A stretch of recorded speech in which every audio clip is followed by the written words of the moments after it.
Dalam beberapa hari terakhir, mahasiswa menggelar aksi demo di sejumlah daerah menuntut perbaikan kondisi ekonomi. Di Jakarta, aksi demonstrasi dimulai dengan long march mahasiswa dari berbagai titik di Jakarta menuju Bundaran Hotel Indonesia. Dalam aksi ini, massa mahasiswa menuntut perbaikan kondisi ekonomi. Mahasiswa juga meminta pemerintah menghentikan program makan bergizi gratis dan koperasi Desa Merah Putih. Ada 5 tuntutan mahasiswa dalam aksi tersebut, di antaranya menghentikan pemborosan anggaran pendapatan dan belanja negara atau APBN, menurunkan harga kebutuhan pokok dan BBM, menghentikan program makan bergizi gratis dan pembangunan koperasi Desa Merah Putih, hentikan militerisme di ranah sipil, dan mendesak Presiden Prabowo berhenti mengelak dan mengakui kesalahan pemerintah. Selain di Jakarta, aksi demo juga digelar mahasiswa di berbagai wilayah di Indonesia. Di kota Semarang, mahasiswa menggeruduk kantor Gubernur Jawa Tengah. Sementara itu di Solo, mahasiswa menggelar aksi unjuk rasa di depan kantor DPRD Kota Solo. Mereka menyampaikan keresahan atas sejumlah permasalahan yang terjadi di tanah air, mulai dari kenaikan harga sembako, melemahnya rupiah, kenaikan harga BBM, dan evaluasi MBY. Yang jelas kita ada beberapa poin tuntutan. Yang pertama kita menuntut untuk pemberhentian MBG sementara, yang dimana kita melihat adanya dengan kondisi ekonomi hari ini, tapi MBG itu terus diberjalankan, karena itu cukup menguras APBN dan cukup mengganggu konsentrasi ekonomi yang hari ini terjadi. Itu yang pertama. Yang kedua terkait melemahnya rupiah, kita menuntut dari pemerintah untuk segera menguatkan atau memitigasi dan juga mencari jalan keluar terkait pelemahan ekonomi. Yang ketiga kami menuntut untuk membatalkan RUU Polri, dan dimana ini kita sadari ruang-ruang sipil hari ini terenggut oleh angkatan bersenjata, entah itu TNI ataupun Polri. Pada dari itu kami di sini hadir untuk menuntut membatalkan atau mencabut RUU Polri itu sendiri. Kepala Staf Kepresidenan Dudung Abdurrahman memastikan pemerintah terbuka terhadap pendapat dan kritik. Namun, Dudung menekankan kritik berbeda dengan provokasi, adu domba, dan fitnah. Dudung menegaskan Presiden Prabowo Subianto tengah bekerja untuk membangun Indonesia yang lebih kuat, adil, dan bermartabat. Pemerintah selalu membuka ruang untuk masyarakat menyampaikan pendapat termasuk kritik. Karena kritik adalah nafas demokrasi yang harus membangun, bukan meruntuhkan. Jangan samakan kritik dengan provokasi, fitnah, dan adu domba yang dapat merusak persaudaraan kita sebagai bangsa. Demonstrasi mahasiswa mengkritisi kondisi bangsa yang terjadi di sejumlah wilayah, mengindikasikan keresahan yang mendera masyarakat luas. Persoalan ekonomi menjadi salah satu isu yang mengemuka dalam orasi-orasi yang disampaikan para demonstran. Seruan mahasiswa tersebut hampir serupa dengan temuan survei Litbang Kompas yang dilakukan secara nasional pada 16 hingga 22 April 2026 terhadap 1.200 responden yang dipilih secara acak menggunakan metode pencuplikan sistematis bertingkat di 38 provinsi di Indonesia. Hasilnya, sekitar 56% responden menilai kondisi perekonomian bangsa saat ini sedang buruk. Bahkan, jika disandingkan dengan survei serupa pada awal tahun ini, kondisinya justru kian memburuk. Sementara itu, jumlah masyarakat yang menyatakan penghasilannya susut melonjak menjadi 32,5%. Rinciannya, hampir 2% karena terkena PHK dan 30% lainnya karena usaha yang dijalankannya lesu atau melambat. Hal ini mengindikasikan kondisi perekonomian relatif melambat, sehingga turut berdampak pada usaha-usaha yang dilakukan masyarakat secara luas. Situasi demikian tentu saja akan berdampak pada stabilitas ekonomi setiap keluarga di Indonesia. Pada kondisi terkini, mayoritas responden menyatakan ekonomi keluarganya dalam fase yang tidak stabil. Hampir 40% responden mengakui ekonomi keluarganya tengah tidak menentu. 4% lainnya dalam situasi yang bergejolak, dan hampir 4%-nya lagi dalam kondisi kritis. Pada saat yang bersamaan, terjadi fenomena kenaikan harga-harga secara umum akibat krisis geopolitik hingga alokasi anggaran kebijakan yang relatif belum tepat sasaran, sehingga kondisi ekonomi nasional penuh ketidakpastian. Masyarakat dibayangi sejumlah kekhawatiran yang kemungkinan akan semakin memberatkan beban hidupnya. Dan salah satu yang paling banyak diutarakan para responden adalah kenaikan harga bahan pokok. Pada survei yang dilakukan Litbang Kompas April lalu, Sejumlah responden yang mengkhawatirkan kenaikan harga bahan pokok hampir menyentuh 40%. Pendapatan usaha atau gaji menurun 12,9%, hingga kekhawatiran kehilangan atau kesulitan dapat pekerjaan mencapai 10%.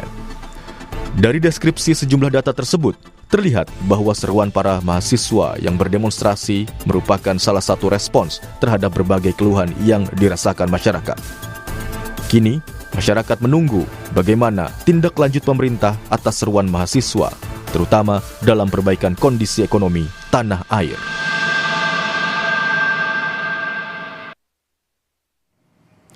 Aksi demo mahasiswa yang menyerukan perbaikan kondisi ekonomi jadi alarm bahwa ekonomi tanah air sedang tidak baik-baik saja. Ekonomi sulit, beban rakyat kian berat. Hal ini dikuatkan dengan hasil Litbang Kompas bahwa 56% responden menilai kondisi perekonomian bangsa saat ini sedang buruk. Lebih lengkap saudara soal hasil survei Litbang Kompas dan juga bagaimana seharusnya pemerintah merespons tuntutan mahasiswa.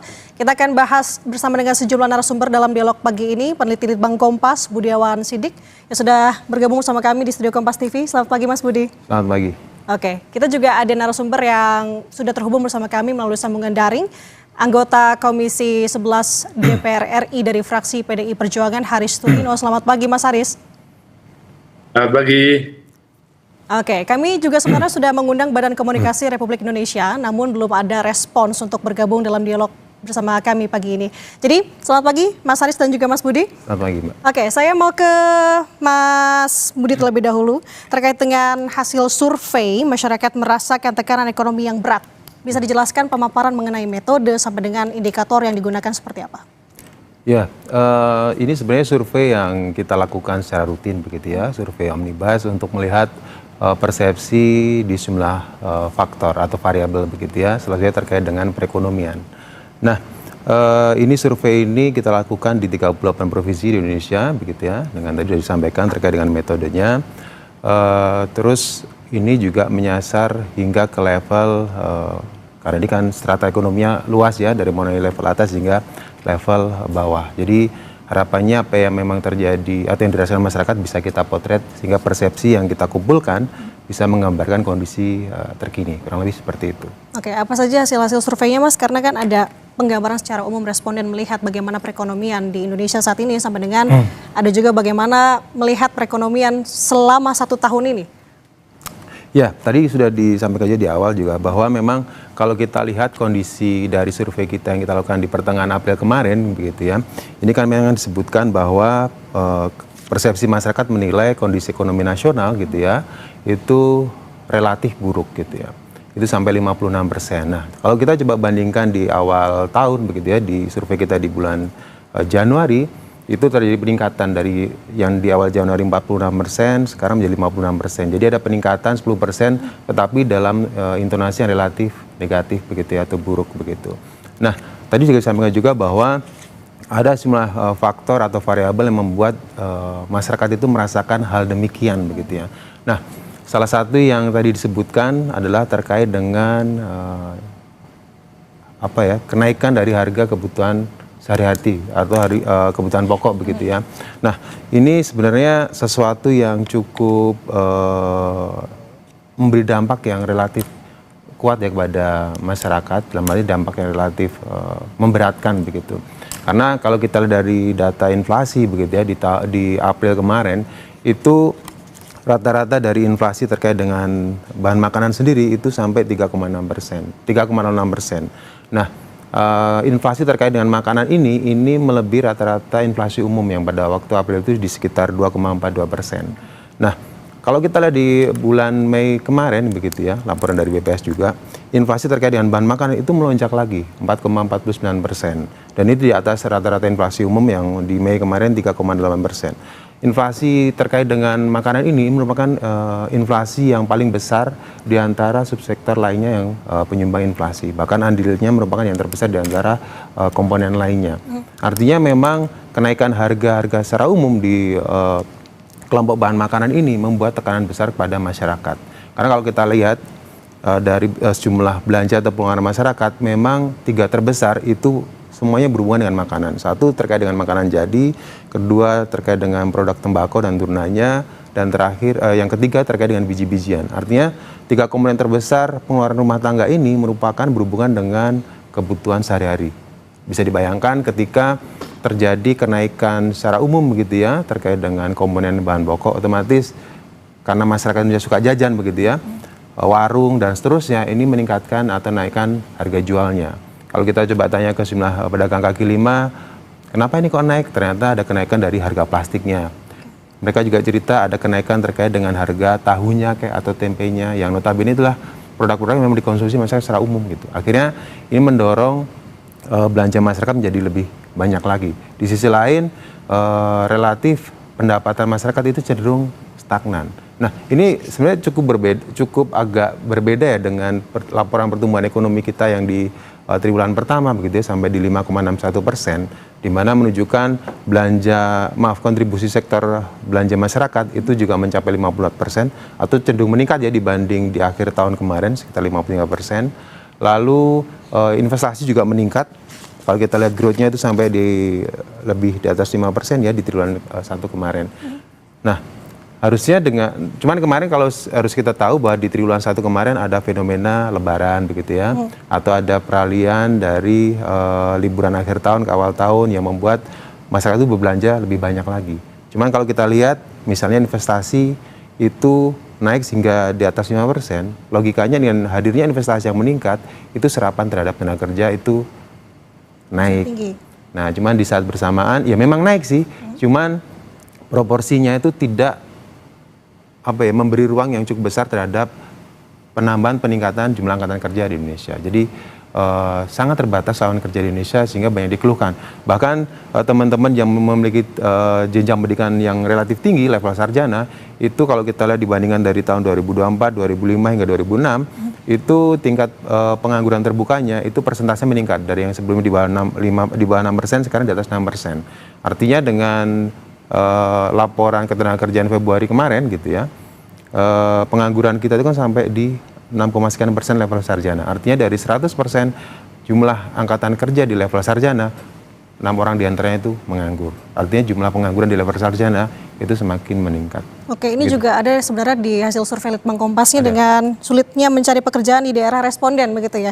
Cukup tinggi juga di atas 50% ya. Mengatakan bahwa sulit di 21,9%. Itu kalau dari survei kita itu sekarang di temuan kita di April kemarin itu 78% responden mengaku sulitnya mencari pekerjaan di wilayahnya masing-masing. Dan ini kalau dibandingkan dengan awal tahun itu meningkat karena di awal tahun responden yang mengaku kesulitan mencari pekerjaan itu sekitar 65%. Nah, kemarin di April itu mencapai 78%. Artinya masyarakat yang mengaku bahwa sulitnya mencari pekerjaan itu semakin bertambah banyak. Oke, tidak menutup kemungkinan semakin bertambah atau mungkin berkurang karena itu bulan April ya. Ini sekarang sudah menuju Juni. Tapi saya mau ke Mas Haris dulu. Merespons data Litbang Kompas yang tadi disampaikan oleh Mas Budi. Bagaimana pemerintah dan juga DPR menunjukkan rasa empati secara konkret. Apakah DPR bisa memvalidasi dan juga bisa merasakan langsung kesulitan yang dihadapi masyarakat saat ini? Iya, jadi kalau kita akan memahami hasil dari survei, kita pertama kali lihat siapa yang menjalankan survei. Dan kita tahu kalau Kompas adalah satu lembaga yang kredibel, yang secara rutin juga melakukan survei seperti ini. Nah, yang menjadi menarik adalah kalau kita lihat ya, lebih dari separuh kelompok masyarakat merasakan bahwa kondisi ekonomi ini tidak baik-baik saja, atau istilah yang dikemukakan Kompas adalah buruk, maka tentu ini bukan sekedar persepsi, ini harus menjadi satu alarm yang harus didengar oleh negara. Maka dari itu wajar kalau kemudian muncul keresahan di kalangan masyarakat karena tadi dikatakan oleh Mas Budi bahwa memang beberapa indikator ekonomi di permukaan tampak baik, pertumbuhan ekonomi masih di 5,61%, kemudian inflasi secara rata di 3,08, walaupun juga disadari bahwa inflasi pada volatile goods ini di atas 4%. Kemudian utang juga 40% dari PDB. Tetapi tentu apa yang dirasakan masyarakat di meja makan mereka tentu bukan sekedar angka-angka statistik. Apa yang dirasakan oleh masyarakat adalah bahwa pengeluaran mereka semakin membesar, kemudian hidup semakin tidak mudah, mencari pekerjaan semakin sulit, dan juga terjadi peningkatan angka PHK. tentu ini yang dirasakan oleh masyarakat dan ini yang disuarakan oleh rekan-rekan mahasiswa. Oke. Berarti kalau melihat dari apa yang tadi disampaikan oleh Mas Budi juga, melihat kondisi ekonomi saat ini dinilai buruk. Bahkan tadi hasil surveinya ya 47,3%. Berarti kalau misalkan dari DPR sendiri sejauh ini melihat efektivitas, katakanlah di sini bansos untuk bisa menahan kejatuhan daya beli dari masyarakat. Bagaimana bisa membuktikan kepada publik bahwa program jaring pengamanan sosial dan juga subsidi yang saat ini sudah bekerja optimal? Atau belum mungkin Pak Haris? Iya, kalau kita lihat dalam 5 tahun terakhir, kan kondisi kelas menengah ya yang menjadi penumpang dari pertumbuhan ekonomi kan mengalami penurunan 10 juta dari 5,56 juta menjadi hanya 46 juta, dan di tahun 2025 sampai 2026 ini turun lagi 1,2 juta orang di kalangan kelas menengah. Nah, kita tahu bahwa kelas menengah ini adalah kelas yang menopang pertumbuhan ekonomi. Kalau kemudian kelas menengah akan mengurangi belanjanya karena pendapatannya berkurang, maka pada gilirannya akan tentu mempengaruhi C di dalam pertumbuhan ekonomi, dan ini tentu tidak baik bagi pertumbuhan ekonomi. Sehingga efektivitas daripada bantuan sosial, kalau bantuan sosial kan paling banyak menyentuh pada lapisan masyarakat yang paling bawah, yang merasakan bantuannya. Tetapi di kalangan kelas menengah ini kan seharusnya lebih banyak katakan penciptaan lapangan kerja, stabilisasi harga, ini lebih penting dirasakan oleh kelompok rumah tangga kalangan menengah. Ini yang memang selama ini dirasakan kurang tersentuh oleh bantuan-bantuan dari pemerintah. Oke. Kalau misalkan kita balik lagi melihat hasil survei, Pak Haris, kita tahan dulu ke Mas Budi. Kalau tadi kan ada beberapa indikator ataupun beberapa hasil survei menunjukkan bahwa tadi kondisi ekonomi saat ini terbilang buruk di 47,3%. Dan kemudian juga ada dalam 3 bulan terakhir, berarti artinya kalau misalkan survei dilakukan bulan April dimulai dari Februari begitu ya, pendapatan ini tidak bertambah. Bahkan ini juga menyentuh cukup tinggi, tidak ada penambahan pendapatan dan lain sebagainya di 39,7%. Sebenarnya melihat, mengartikan hasil survei ini sebenarnya bagaimana psikologis dari responden sejauh ini melihat dari perekonomian di Indonesia? Iya, kalau coba dibahasakan dalam arti yang sederhana, memang tekanan yang dirasakan masyarakat itu besar, terutama dari sisi finansial begitu ya. Artinya dengan tingkat penghasilan mereka yang cenderung stagnan, tetapi di satu sisi tadi saya sebutkan terkait dengan konsumsi mereka itu cenderung meningkat. Kalau kita bicara golongan masyarakat menengah dan menengah bawah begitu ya, ini kan penghasilan mereka mayoritas digunakan sebagian besar ya untuk konsumsi atau sifatnya berhubungan dengan bahan makanan utama atau makanan pokok. Jadi ketika bahan makanan pokok itu meningkat, itu tentu saja menjadi tekanan yang besar bagi mereka begitu. Begitu nanti itu meningkat, akan berpengaruh terhadap belanja lainnya begitu kan. Nah, apalagi kalau kita lihat sekarang ini bulan April, ini bulan Mei. Bentar lagi udah Juni dan Juli dan tahun ajaran baru. Artinya masyarakat harus menyiapkan uang lagi atau membongkar atau membuka tabungan lagi untuk bersiap terkait dengan biaya pendidikan begitu ya. Artinya di saat bersamaan ketika harga-harga kebutuhan pokok itu meningkat, biaya pendidikan juga harus disiapkan untuk putra-putri mereka. Jadi ini sesuatu yang relatif tidak mudah bagi masyarakat kita dalam menghadapi situasi demikian gitu ya. Ya makanya harapannya salah satunya konflik terkait dengan geopolitik di Timur Tengah segera usai begitu ya. Karena dengan rencana perjanjian damai ini semoga bisa berhasil. Jadi tekanan terhadap ekonomi global terutama dari sisi energi mungkin ya, dan harga-harga kebutuhan pokok lainnya bisa menurun. Nah, ini semoga saja nanti pasar juga menyesuaikan, karena kalau kita lihat dari laporan dari nilai tukar petani itu selesai terkait dengan harga beras misalnya begitu ya. Bahkan beras di level premium dan medium itu kalau kita lihat di harga di tingkat penggilingan awalnya itu trennya terus meningkat. Artinya begitu trennya terus meningkat, ini kan tentu saja akan mendorong intermediary prosesnya hingga nanti konsumen akan meningkat harganya. Kemarin juga kalau kita lihat di koran hari ini gitu ya, di Kompas hari ini menyebutkan terjadi kenaikan fenomena terkait dengan harga minyak goreng kita, di mana minyak goreng itu kan sesuatu yang digendalikan pemerintah dengan harga eceran tertentu begitu ya. Tapi di pasaran itu harganya sudah lebih dari 20.000. Artinya ini akan berpengaruh terhadap masyarakat gitu ya. Masyarakat yang kalau tadi sudah disebutkan di awal, masyarakat lebih mengkonsumsi terkait dengan makanan jadi, rokok dan tembakau dan biji-bijian atau beras, terjadi kenaikan di situ akan berdampak terhadap pengeluaran mereka. Oke, ini jadi dampak domino begitu ya. Jadi kuncinya adalah bagaimana melihat bagaimana kondisi geopolitik untuk saat ini. Dan saudara, sebenarnya sampai dengan saat ini kami masih mencoba untuk bisa menghubungi dari salah satu perwakilan partai koalisi pemerintah dan juga Bakom RI. Tapi sampai dengan saat ini kami masih menunggu respons. Jadi saya mau ke Mas Haris terlebih sekarang lagi mendengar dari jawaban dari Mas Budi. Ini kan jadi artinya adalah masyarakat kelas menengah saat ini yang paling terhimpit. Bisa dikatakan kurang memenuhi syarat penerima bansos, namun terdampak inflasi dan kebijakan perpajakan katakanlah. Jadi langkah konkret dari Komisi 11 dan juga bekerja sama tentunya dengan pemerintah di sini dari Kementerian Keuangan untuk meringankan pajak ataupun intensif bagi kelas menengah sejauh ini, Mas Har. Ya, jadi saya sepakat ya. Kalau kita melihatnya, kita mengapresiasi sebenarnya langkah-langkah yang dilakukan pemerintah untuk melakukan stabilisasi di indikator-indikator ekonomi makro. Kita sudah tahu langkah-langkah yang dilakukan termasuk juga perbaikan pada MBG ya setelah kasus para petinggi MBG, kemudian juga langkah-langkah yang lain. Tetapi kita juga harus menyadari bahwa pemerintah juga harus lebih jujur bahwa ada satu masalah yaitu rasa cemas yang dirasakan oleh masyarakat, terutama adalah masyarakat menengah dan masyarakat bawah, dan rasa cemas ini harus diakui secara jujur. Jadi jangan selalu kemudian membangun satu narasi bahwa ekonomi sedang baik-baik saja.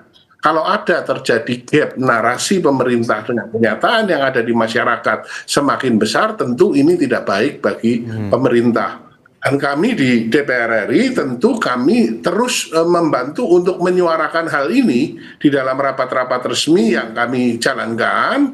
Intinya adalah bahwa memang harapannya pemerintah lebih jujur dalam hal ini. Dan kami akan memastikan bahwa suara-suara ini didengar. Jangan sampai suara-suara ini diabaikan, apalagi suara-suara dari rekan-rekan mahasiswa jangan sampai untuk dibungkam.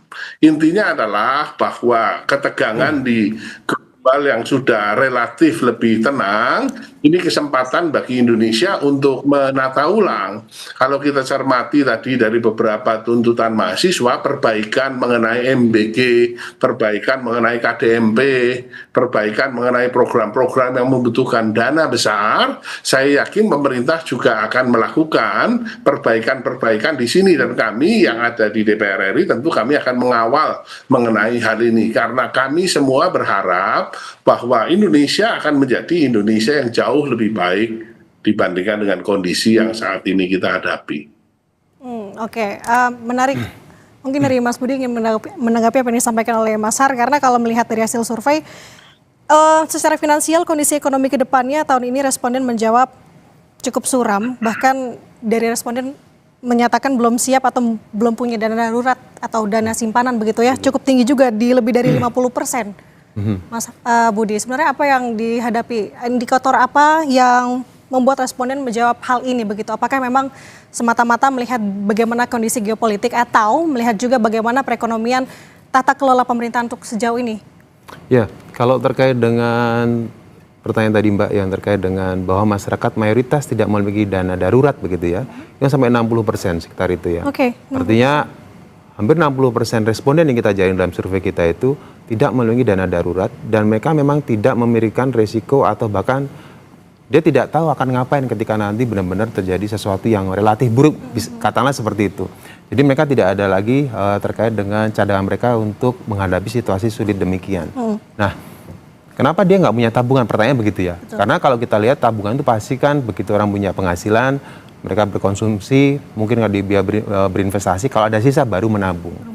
Kenapa dia nggak punya tabungan? Karena memang semuanya habis itu konsumsi begitu. Artinya ketika masyarakat itu uangnya habis itu konsumsi, mereka tidak punya tabungan. Artinya boleh dikatakan tingkat penghasilan masyarakat Indonesia relatif masih terbatas untuk urusan terkait dengan konsumsinya mereka. Karena kalau kita lihat secara umum, kalau dia dari datanya BPS, tingkat penghasilan masyarakat Indonesia itu kan upah kita kan sekitar rata-rata 3,3 juta. Artinya kalau kita bicara 3,3 juta rupiah per orang atau per tiap pekerja begitu ya. Lalu coba kita lihat dari garis kemiskinan gitu, angka garis kemiskinan itu kan nilainya kan sekitar 630.000 rupiah per kapita per bulan. Kalau misalnya satu keluarga itu ada 4 orang, berarti kan sekitar 2,5 atau ya sekitar 2,5 juta ya.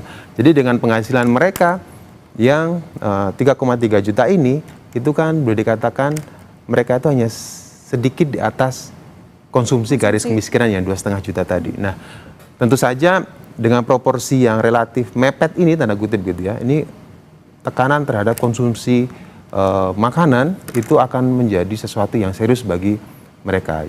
Jangankan untuk memikirkan tabungan, untuk bisa selamat dalam 1 bulan untuk memenuhi konsumsinya itu sudah syukur alhamdulillah. Dengan seperti itu. Jadi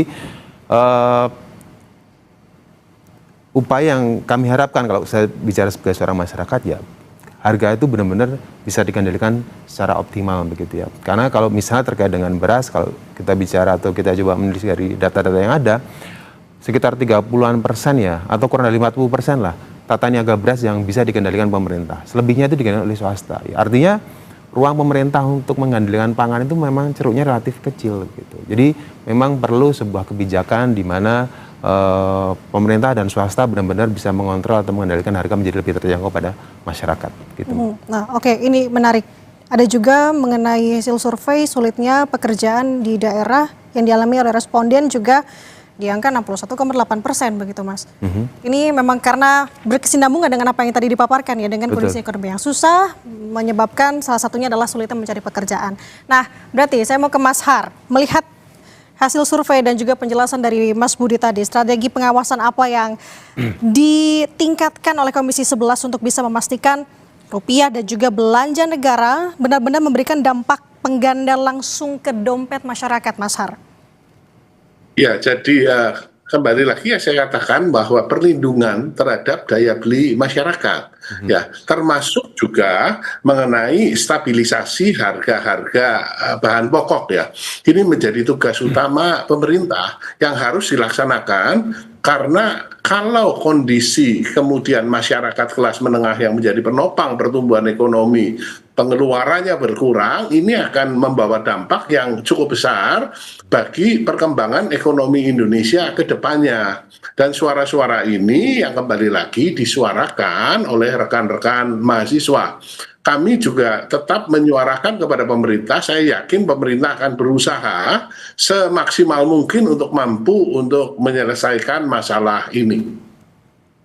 Oke, tadi sulit cari pekerjaan, ini kan salah satu pemicu utama tekanan ekonomi. Dari Komisi 11 melihat adanya tren pengetatan kredit dan juga tingginya suku bunga justru menghambat ekspansi dunia usaha dan juga membuka lapangan kerja. Apa langkah pengawasan dari Komisi 11 juga untuk kondisi ini, Mas Har?